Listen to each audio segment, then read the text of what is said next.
El aprendizaje servicio es una propuesta. Service learning is an innovative pedagogical proposal that allows you to contribute to improving the quality of life of many communities and improve the quality of formal and non-formal educational offerings.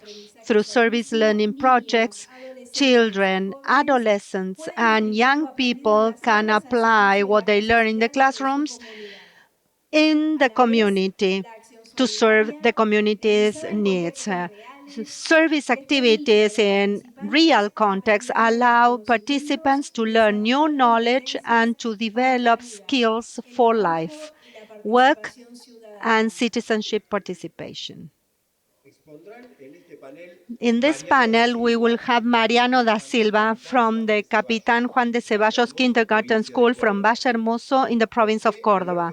José Alberto Caro from the Technical Center number 18 from Villa Regina, Rio Negro. Matthew Pink from the Catholic University of Australia, and Rosita D'Angelo from the Teachers Training Council from Uruguay. Alejandro Gimelli will be the moderator. He belongs to the CLAYSS team. Hello. Good morning.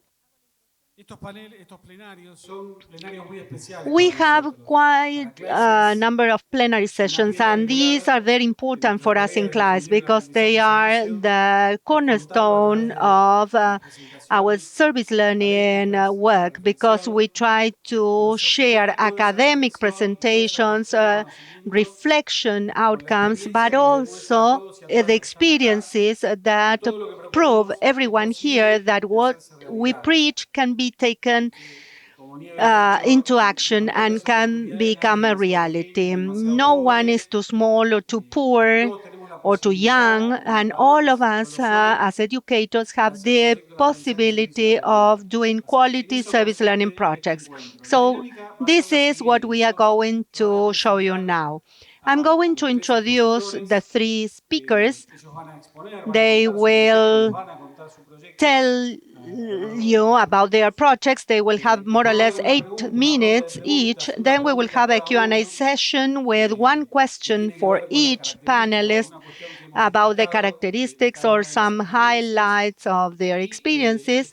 And the panel will be closed by Rosita D'Angelo, who is one of the pillars of service learning in Uruguay. Thanks to Rosita and other colleagues, we have grown also in Uruguay, and we have spent some years already disseminating this philosophy, this way of thinking about education. So first, I will give the floor to the representative of the Juan de Zeballos Kindergarten School in Valle Hermoso, Córdoba. Professor Mariana da Silva will present this experience. She has a degree in preschool education from the National University of San Martin. She has worked in kindergarten schools in Buenos Aires until 2008, and then she has been for more than 20 years teaching in Córdoba.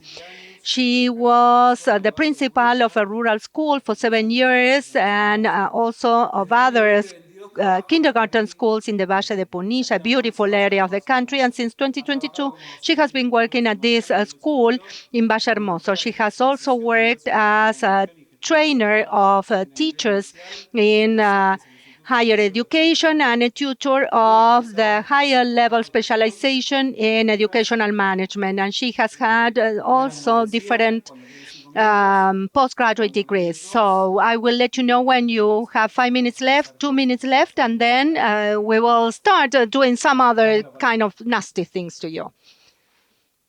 You have the floor.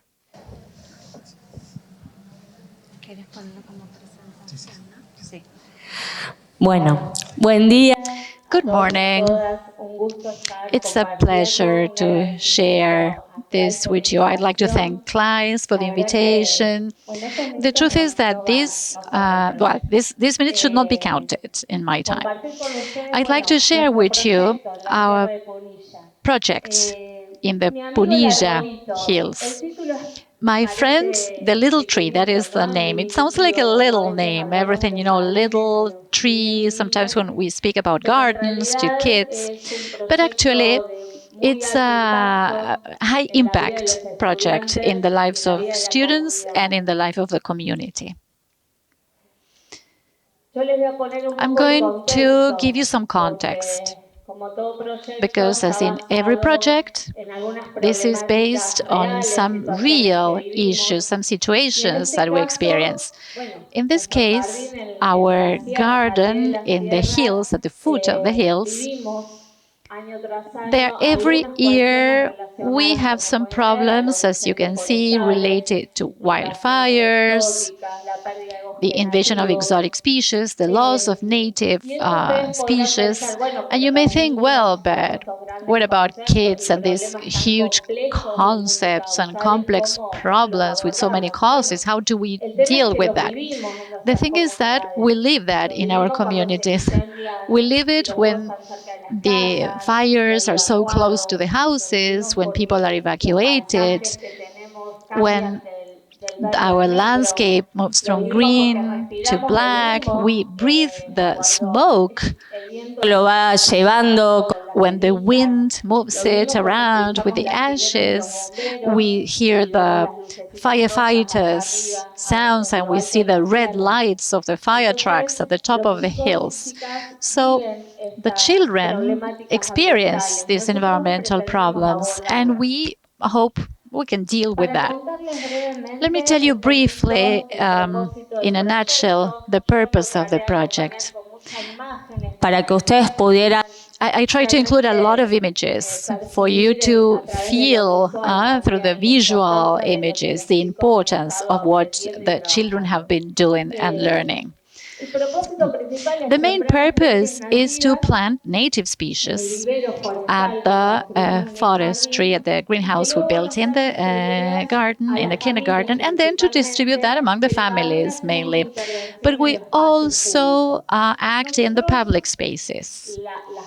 The plantings of the little trees, we do it in the urban space, not in the rural space, because then I'm going to tell you later on, we do have, of course, the hills, the forest, but there we have some limitations as an institution, but also because we've learned some things after some years, and now we know that you have to give time to the soils that are burned so that they can live again. That is something we have learned from resilience, right?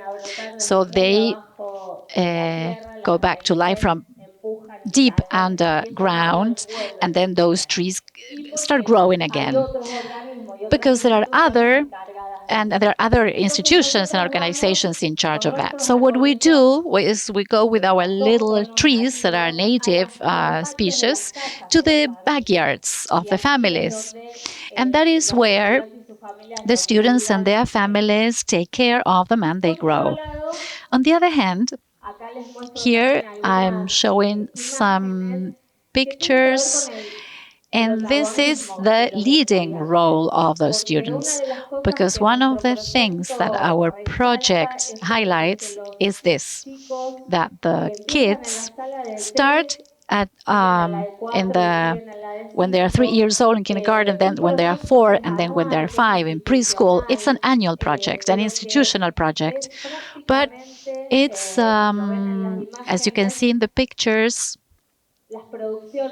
what they produce, their learnings, the content we work on from all sciences, all the areas. Here we can see this is at the science fair.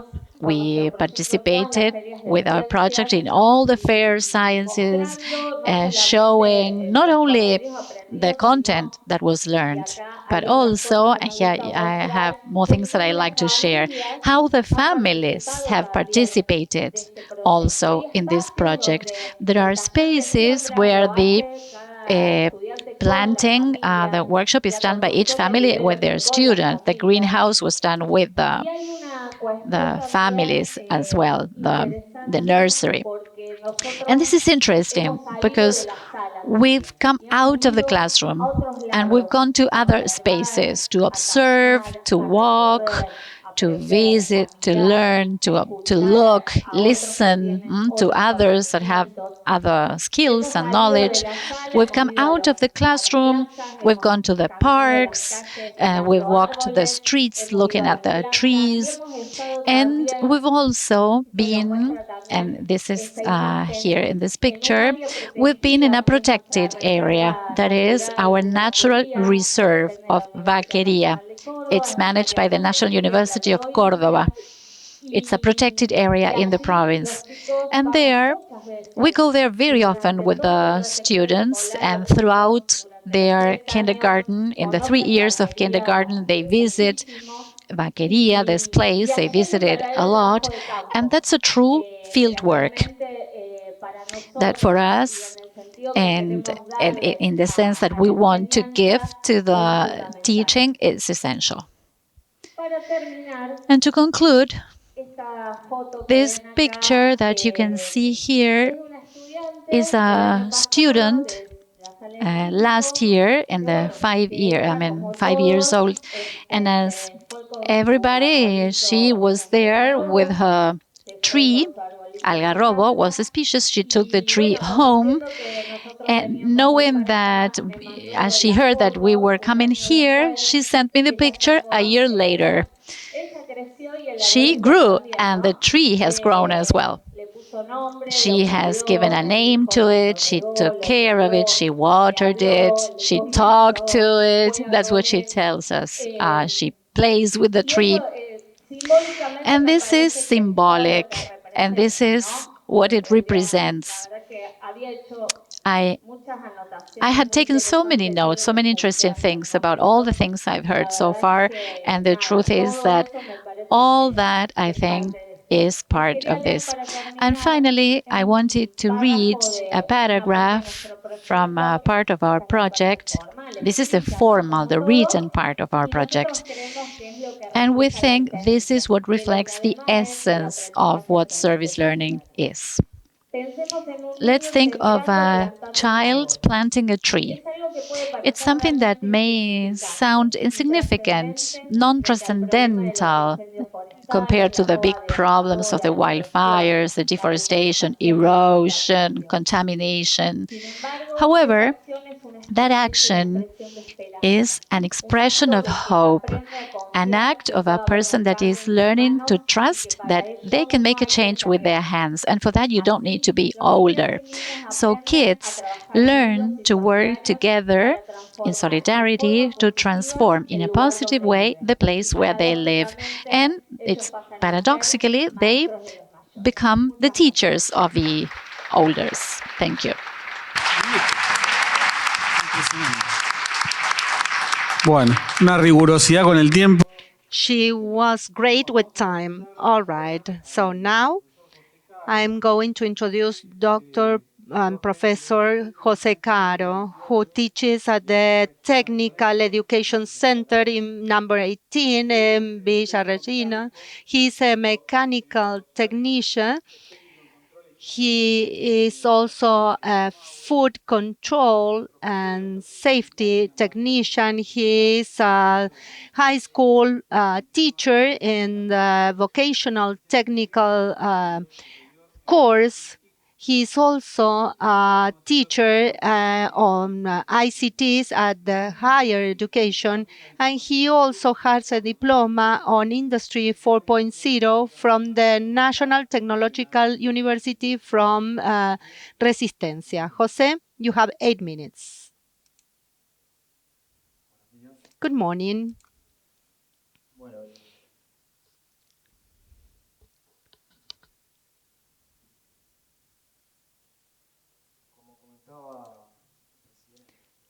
As they said in my introduction, I come from this technical center, number 18, in Villa Regina, in Rio Negro, in Argentina. This is a public technical school. It's a 6-year course. And the project that I'm going to present is called Pass Braille. and it is about producing braille signage for buildings and streets in the city to facilitate inclusion of the blind and the visually impaired. This project was born out of the idea that we needed to motivate and encourage our students to keep up their studies, and also because we saw the need in the community. There were no signs for the blind, and our students have some friends or family relatives with this kind of disability. So the students decided to undertake this project. We convened the local council of people with disabilities in the city. This is a body that brings together people with this kind of disability so that it would be the students themselves who would present the proposal to them. Once we talked to them, they told us that it was extremely important for them to have this project, that this was a valuable project. And I recall that one of the persons attending the meeting who was visually impaired told them, you know that when I learned about this project, I felt really emotional, just like when the national soccer team scores a goal. So that was a turning point for us. We achieved empathy, and students were very enthusiastic about this meeting because they wanted to leave their imprint in the city, because they knew that they were going to produce a sign that was going to be placed somewhere in the city and would be there forever. But after this meeting, they really felt that they could contribute to the community. So that is how we started working in producing the signs. There were different subjects involved, different workshops, and then others joined us. More subjects joined us because students encouraged their own teachers to join the project. They would tell them about the project and said, well, perhaps from your subject you can also contribute to this. So it became a multidisciplinary project. It became part of the institutional educational project, and we worked with subjects like language, technical drawings, maths, among others.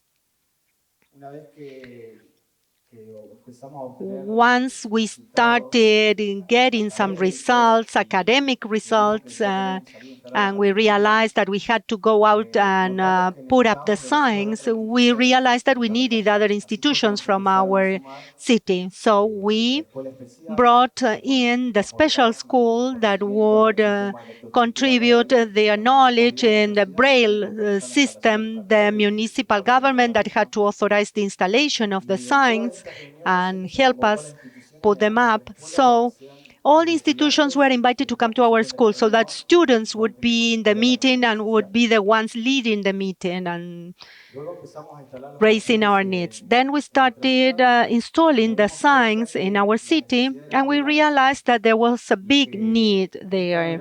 So it was not something that we could solve with one school project.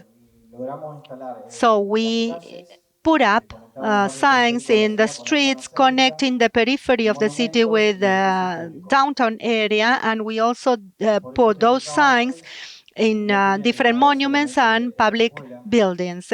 So, as I said, that just the school could not, the school alone could not do this. So we started working on a project for municipal regulations with students from another course to ensure that there will be signs included in the future. So the students put together that draft bill, they submitted it to the council, the city council, and it was passed. And since then, we have that in place. Then we started an awareness raising campaign for people to know that they have to protect those signs and also to defend the rights of people with disabilities. When the project started growing even further, it went out of our city, and teachers from other schools in the same province started approaching us to ask us for information so that they could replicate this in their own cities. So training was delivered by the students themselves. And when the pandemic started, because we were all confined, we continued providing training online. That is how we left our province and we started sharing our experience with schools in other provinces across the country. And we also provided face-to-face and online training. And through social media, we reached other parts of the world. We gave advice to individuals and NGOs that asked us about this, and we even sent signs to France. Because of all this, the community of people with disabilities in our school found a place where their needs were listened to and their suggestions were taken into account. So they approached us and they told us about another need. They needed white canes, the canes that visually impaired and blind people use. In the marketplace,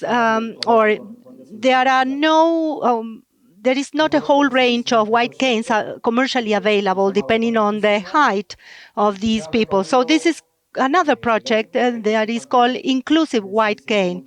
And it also followed the same path. It became multidisciplinary. It involved different subjects. So most of the white canes are used by children. So thanks to these projects, these service learning projects, our school was able to provide quality education to our students.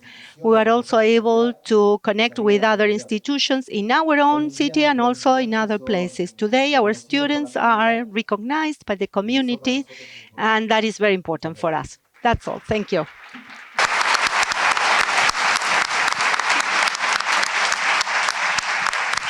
Muchas gracias, José. Thank you, José. This was great. We are doing great with time, so we will have time for several questions. Now I'm going to give the floor to Dr. Matthew Pink, who is the head of ACU engagement at the Australian Catholic University. His research areas of interest include the transformational processes of university and community engagement, sports for positive youth development in developing and developed nations, and athlete welfare and development. Matthew is passionate about harnessing the power of universities and communities to achieve mutually beneficial outcomes. He was personally transformed by a community engagement experience working with youth and soccer in Timor-Leste.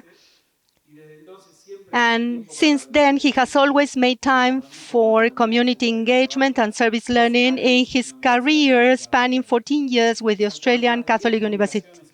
He has authored more than 17 publications across the community engagement and service learning, higher education, sport for development, and sport and exercise psychology fields, and was lead academic in developing the 3x3 model of student learning and well-being during international community engagement.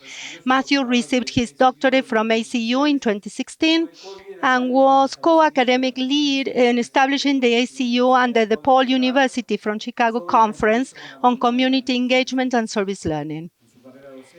Throughout his career, he has been recognized with 2 mentions for the quality of his teaching and in particular for showing empathy and support for students from disadvantaged backgrounds. He was also the representative of ACU in the Uniservitate Global Program. You have the floor. Yes. Hola. Espero que estén todos bien. Es un honor hablar con ustedes hoy. Eso es todo para... It is my honor to speak to you. That's all that I can say in Spanish, so I will switch to English. Gracias.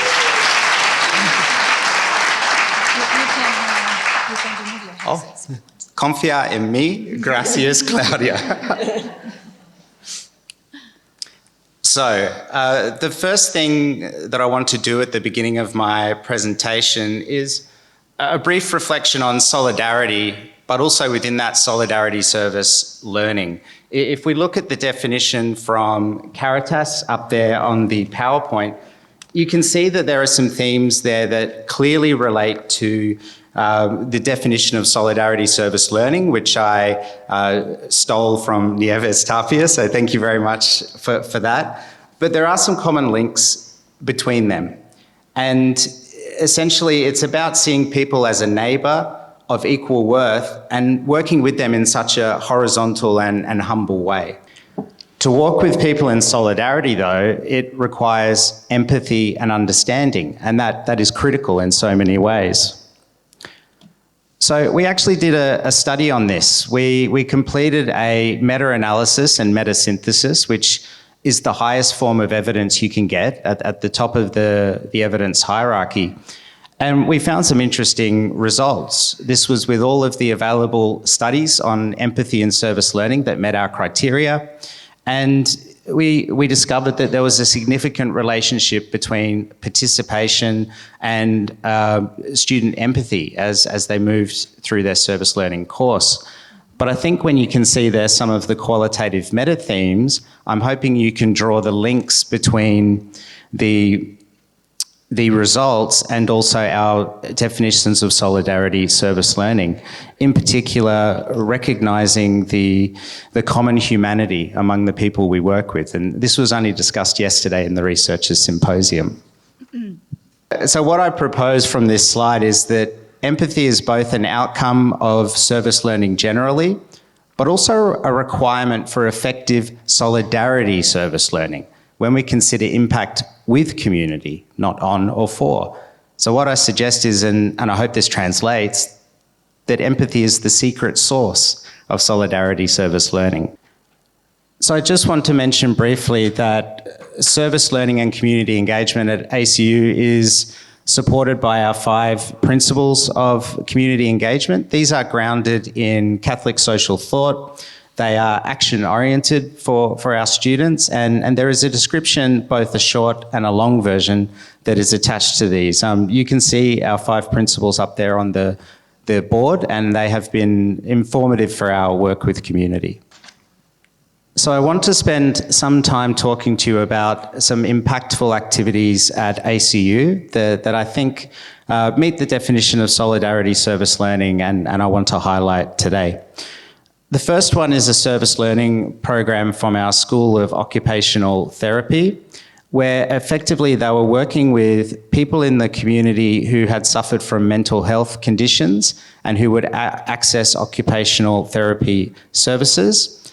And the students worked with the consumers of occupational therapy to develop person-centered models of case management in collaboration with the consumers who had suffered from mental health conditions. It was a beautiful piece of co-design, and you can see on this next slide here that there were some positive outcomes that ensued from this.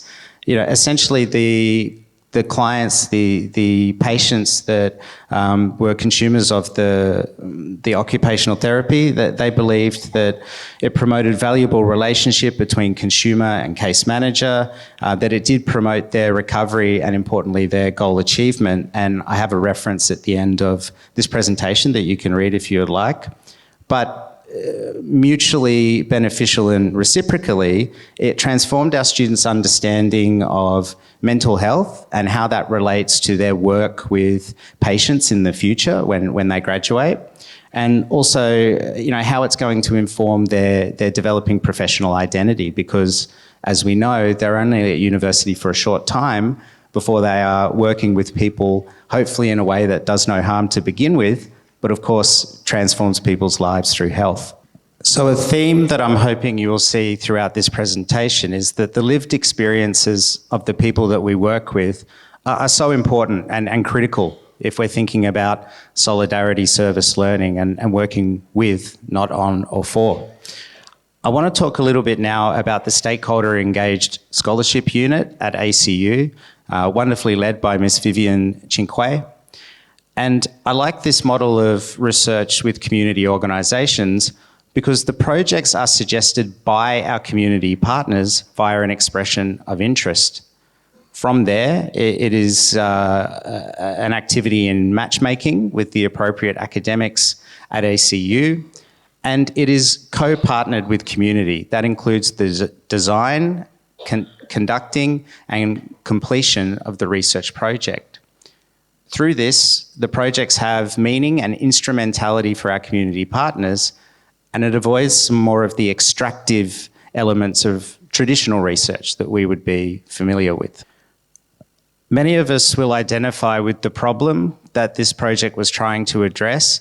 That is, in many of our nations, we have highly skilled migrants come to our countries and are unable to work in their profession in their new country, which often they have moved to by necessity or force. And that can be, very hard. You might have been an engineer or a doctor or, a lawyer in your home country, but cannot practice in your new life in Australia or somewhere else. And due to systemic barriers, racism, employment can be difficult. So one of our partners, Syd West in Western Sydney, had worked to develop programs to support refugee and migrant employment. And they were hoping to partner with ACU in evaluation of that project, right? Work on it together, evaluate, complete the report. But I am pleased to share with you that the outcomes of this co-partnered research went well beyond a nice report that we can post on the web or maybe turn into a journal article.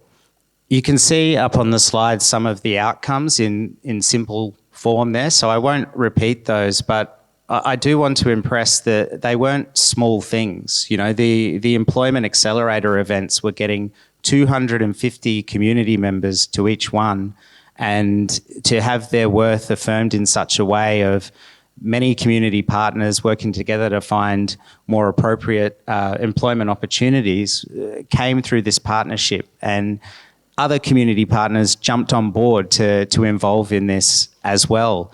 The relationships in this space are ongoing. There is now a more powerful working group working on this problem together, whereas previously they were doing it in their own silos. But the most important part is that the relationship here continues beyond the completion of the research project, and that is something that I'm hoping more engaged and impactful research resembles as we go into the future. So the CESU does about 3 of these projects per year, and we are trying to encourage the university to do more of this kind of research, and so far so good. The next and final project I would like to talk to you about is something a little bit different and something that I'm quite proud of for our institution. ACU is quite a vocational institution, so many of our degree programs are to prepare for a particular profession, whether that's teaching, nursing, business and commerce, physiotherapy. There isn't really a general undergraduate unit. So what this means is for much of our service learning attached to a course, it is quite specific, and there are external accreditation requirements, and often by the nature of this, we are going in to work with community in a way that already has some preconceived notion about the types of activities that we would like to do. So to turn this on its head a little bit, we partnered with the Order of Malta, which is a 900-year-old religious order, who also had a desire to get their members more engaged in community. They enjoyed going to dinners and donating money, but they wanted to get them at the coalface. For us, we wanted to find a way to more purely engage in community, and through accessing some funding from the Order of Malta, we hired a project officer who spent 6 months in a community in the outer suburbs of Melbourne, just developing relationships, just understanding the gifts, assets, talents, and desires of community members. And from there, this translated in the beginnings of a social cafe to decrease social isolation at an elderly residence, block of apartments, we'll say. And from there, something special happened. Now, I'm at time, so I'll, vamos rapido. It went from a community cafe to a space where residents were able to express they had a desire for a community garden. Other community partners came together and they won a grant, and now they have a flourishing community garden. There is now a Read to Learn program there for refugee children, a Cooking and Connection program for culturally diverse communities. But all of this has come in a way where there has been horizontal contribution of assets, community desires. Now we are matching students and faculty, as opposed to going and saying, we want to do a cooking class or other. So I will leave the closing themes there up on the PowerPoint, which you can read because I'm out of time. But again, thank you so much. I draw your attention to this wonderful quote from Pope Francis, which I think says it all. Muchas gracias. Thank you very much. Muchas gracias, Mati. Thank you, Matthew. Thank you, Matthew. I will ask the first question to you, and this is the question. By looking at your slides and what you have said, we understand that we should especially highlight the participation of the community in your work. So what aspects can you highlight in terms of knowledge production from the community partners? What is it that they contributed in terms of knowledge production? Full question. I think you mean the CESU research project. I'll reflect on that. You know, I think sometimes we worry that if we're involving community in research, that they have to have the kind of methodological knowledge or research knowledge or knowledge of ontology and epistemology. But when we think about it, there are so many practical aspects to research that community partners can involve in. And in certain kinds of research and certain paradigms, their lived experience is actually critical. You cannot do the research without it. So using the CESU example, Sid West, they were instrumental in both assisting with the research design, recruiting participants, making the study accessible to their clients, providing feedback on the draft report, and actioning the research findings. So they could be involved in every step of the way. For some of our CESU projects, it also involves putting together a theory of change or a program logic, which again, the lived experience of our partners becomes so important. So in many ways, it resembles the type of monitoring and evaluation and learning that we see outside of academia. But I think these worlds can come together in a very effective way under the right ontological and epistemological assumptions. My next question is for Mariana. You know, Mariana, sometimes when we go to schools that have different levels of education and also kindergarten, and when we go there to provide training, sometimes the kindergarten teachers ask us, what can we ask from children who are 2, 3, or 4 years old? And I think that you mentioned this in your presentation, but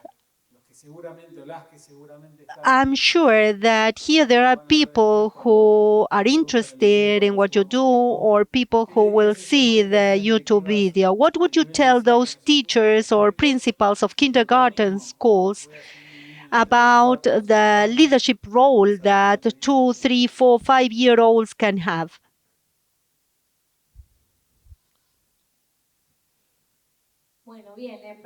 Well, initially, I would say, yes, we have to do it.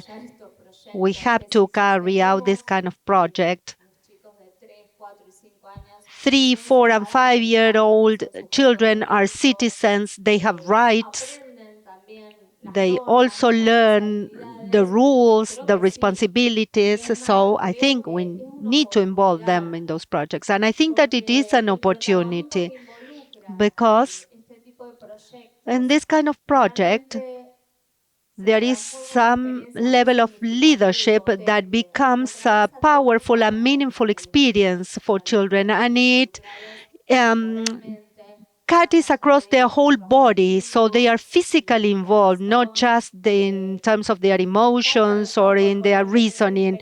It is an experience that is lived, and it has a bodily impact, so they live it. And I think that their leadership is undeniable. And we can also think about how preschool institutions take on these challenges, also to leave their comfort zone with some knowing that there are certain things that really work well. So it is a challenge for the institution, but I think that for schools, it is important also to take a position, a political position, a philosophy with regard to what kind of school we want to be, what kind of subjects we want to educate, what citizens are we going to educate at this early age, and give these young children the opportunity to develop their creative and critical thinking so that they can put their knowledge into play. So I think it is an opportunity, it is possible to do it, and it's also necessary because in light of all the complexities that we see in today's world, the world that they are facing, considering that in 10 or 20 years from now, they will have to also deal with all these complexities in future times. Well, I think that these projects are more than necessary, and we should consider the kindergarten level as an opportunity to start working towards all these goals so that they are not just words, because they sound very nicely when you speak them, but they have to become a reality. Thank you, Mariana.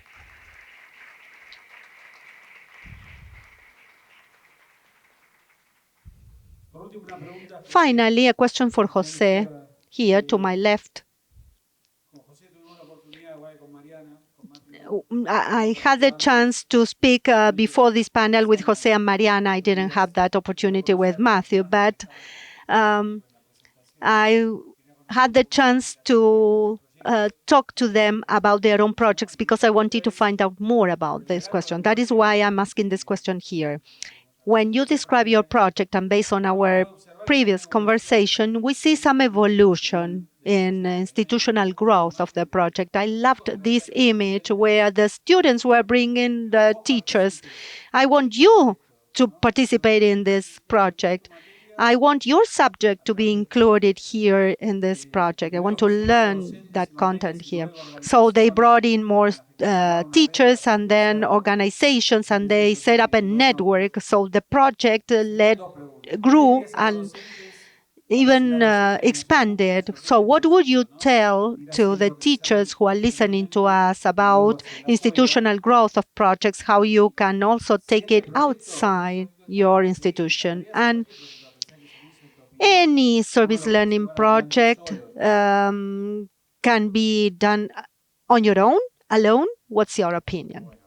All right, so I would say that although the first initiative may be individual, you cannot run a project alone.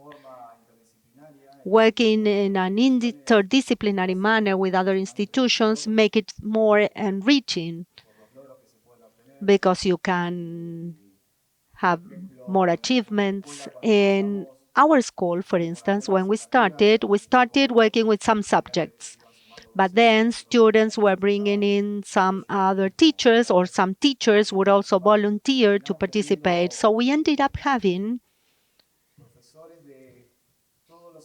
teachers of all the courses of the technical school from the first to the sixth year. So basically we had the entire school working on these projects. Everyone could talk about the same thing. So that was quite rich. It's not something that you can do on your own, alone, especially when dealing with the community. We approached some institutions because we needed their help, but then the entire community joined us. Some people would come to see the students because they needed to have electricity at home. So the neighbors would ask questions to the students, so they would give them a glass of water, and then they started making their own contribution. We weren't expecting that reaction. So all sectors need to be involved, and when that happens, you achieve a significant level of synergy, and everything is much more enriching. Thank you, Jose. A show of hands for Jose. All right. I introduced her at the beginning of this session. She is a very important person for CLAYSS, but also for service learning in Uruguay. Service learning has been growing for 23 years in Uruguay. We have been there since 2002, and Rosita has always been a pillar, mainstay, a highway, so that we could get to this point. And today we have a presence almost across the entire country of Uruguay. We are now working again with secondary schools thanks to the support of the CAF. So let me introduce Rosita D'Angelo. I was going to tell you about her background. She's a history professor. She has a master's degree in education. She's a candidate to a master's degree in university education from the UDELAR Teaching Sectorial Committee. She graduated from the 17th regional course on the formulation and planning of educational policies from IIEP UNESCO Buenos Aires, and she has also been in the expert course of UNED in Spain. She was a national director of education at the Ministry of Education and Culture in 2015 up to 2019, and she has a long career in Uruguay. She was the faculty member in undergraduate and graduate courses. She was the director of the Regional Teachers Center in Florida. She was the coordinator of technology and teachers training projects, and she is now the director of the Educational Planning Division. She has published books and articles on education and ICTs, education training, and education centers management. Rosita, you have the floor.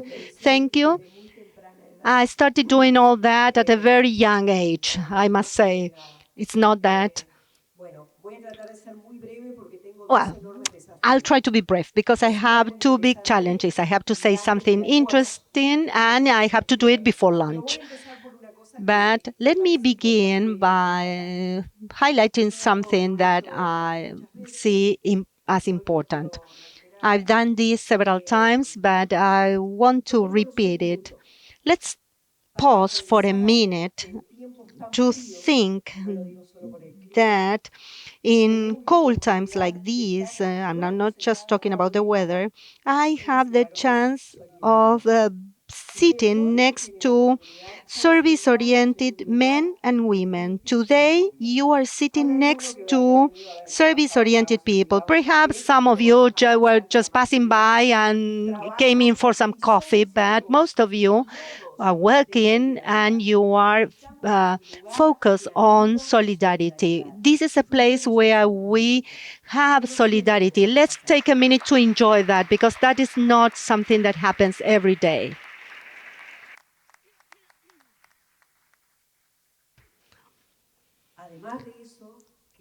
Additionally, this fills us with warmth, but let me also say that this is a space with a hard resistance component. We have gone through times in which philosophers or educators have spoken about great times, times without passion, times with boredom, but that is because now some collective groups started looking back at the logic of individuals, and the pendulum went all the way to the other end. So we end up with a logic with people who are left alone, isolated, and fragile.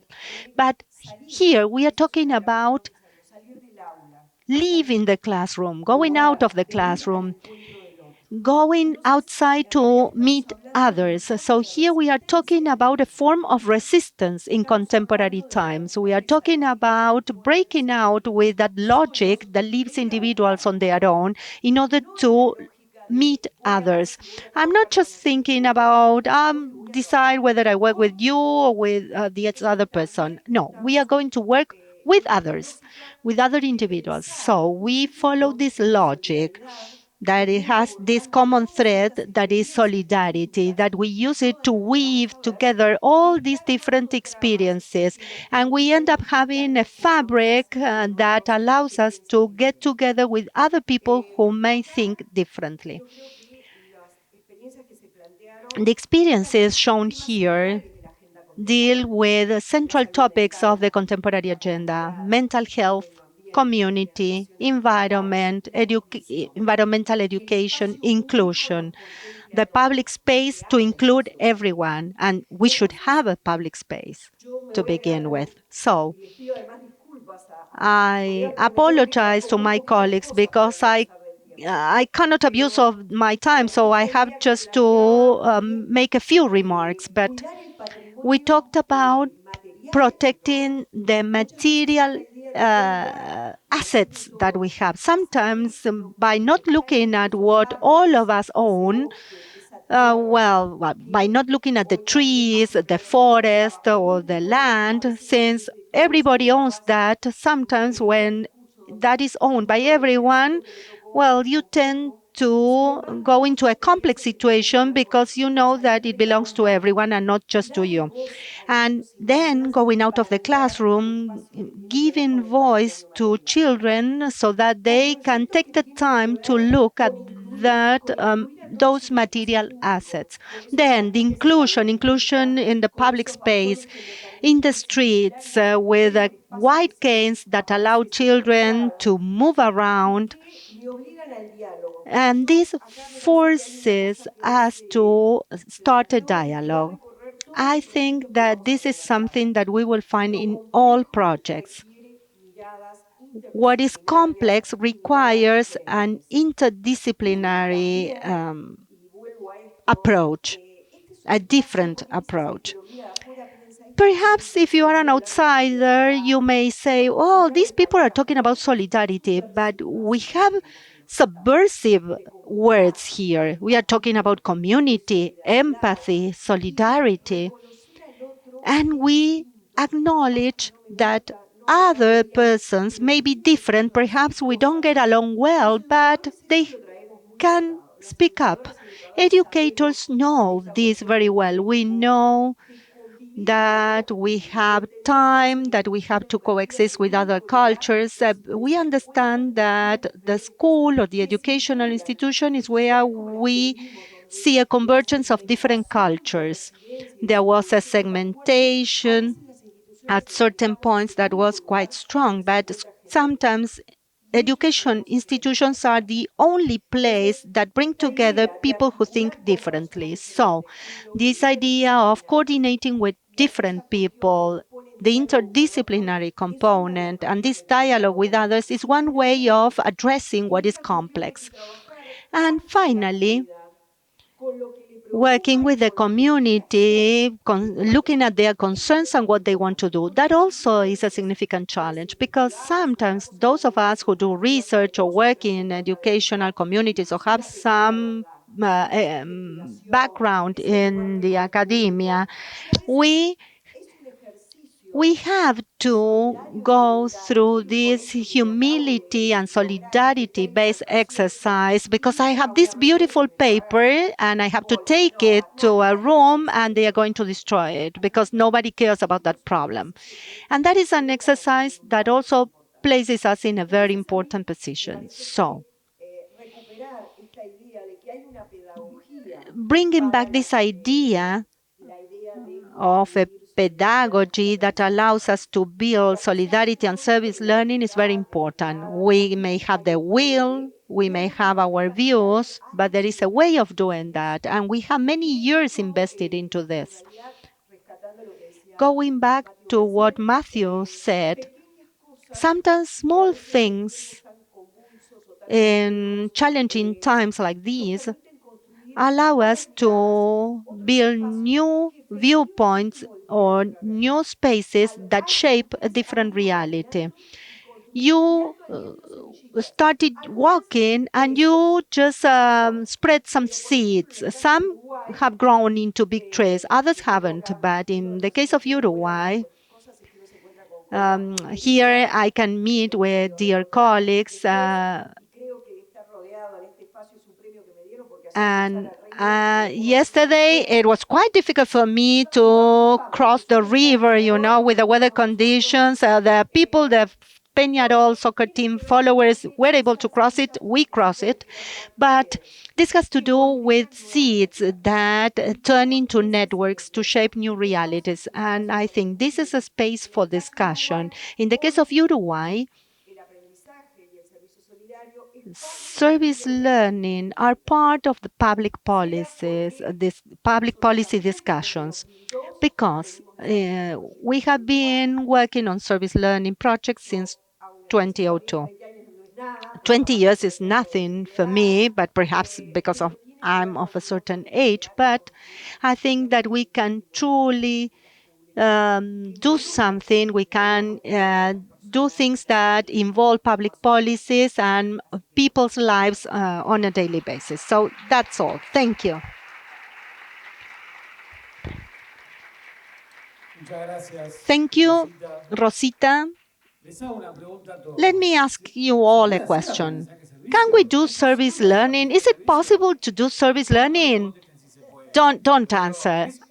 Obviously, we can do service learning. As I said at the beginning, being able to show you these experiences is extremely important for us to support our message when we promote this pedagogy, how you can teach and how you can learn. So when you go back to your communities, do service learning. Our colleagues here have shown us their projects, what happens in an institution when we work like this.